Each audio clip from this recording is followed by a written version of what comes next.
Alors bonjour à tous, voici une petite vidéo explicative tout d'abord de l'application Teams. Je pense que la plupart d'entre vous commencent à avoir l'habitude, mais j'aimerais préciser pour être sûr que ça soit clair pour tout le monde. Alors tout d'abord, quand vous arrivez dans Teams, vous cliquez sur Équipe et vous avez toute une série de cours qui apparaissent, ou peut-être seulement le mien si vous n'avez que le mien sur Teams.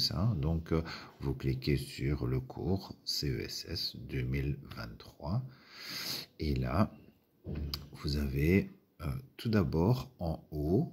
Donc on est dans le canal général ici, et donc tout en haut, vous avez ici Fichier. Dans cet onglet Fichier, vous avez tous les supports de cours. Donc, pour l'instant, on a fait la plupart des choses. On n'a pas encore commencé les grandeurs proportionnelles.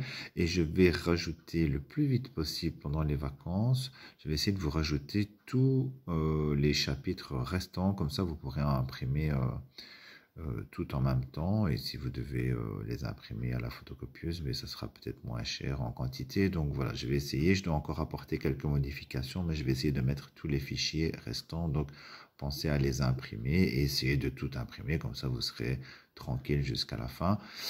Voilà, il nous reste 5 semaines de travail, ça va passer très vite. Alors, donc le canal général, c'est celui dans lequel on arrive dès qu'on ouvre le cours de CESS, et c'est celui dans lequel j'ai mis cette vidéo. Et j'ai créé ensuite un canal pour chaque chapitre pour éviter que la matière se mélange, parce que à chaque fois qu'on ouvre une conversation, elles peuvent très bien se mélanger. Si on rajoute un message dans une des conversations, elle passe en dessous et donc tout se mélange.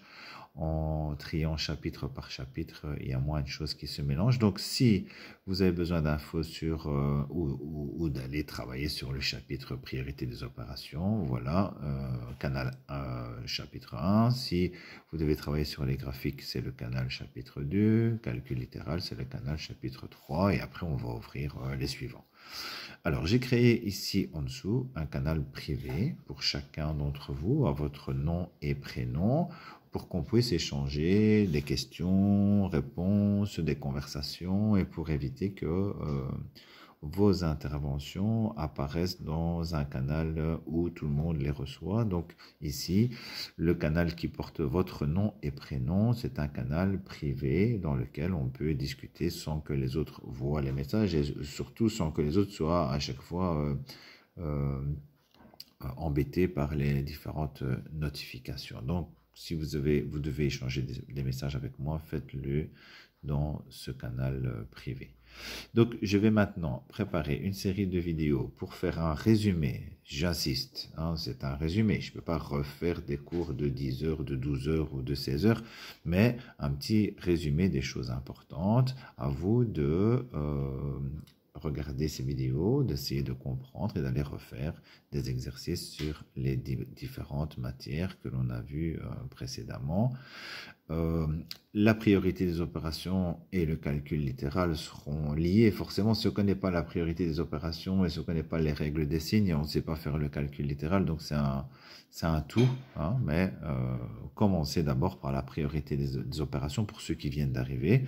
Et après, vous allez vers le calcul littéral. Voilà, le chapitre 2 sur les graphiques est un peu à part. Et donc, je vous proposerai de repasser pour certains, pour ceux qui le souhaitent, ou pour ceux qui avaient raté les tests le vendredi de la rentrée. Donc, vous avez jusqu'au vendredi de la rentrée pour vous remettre à niveau.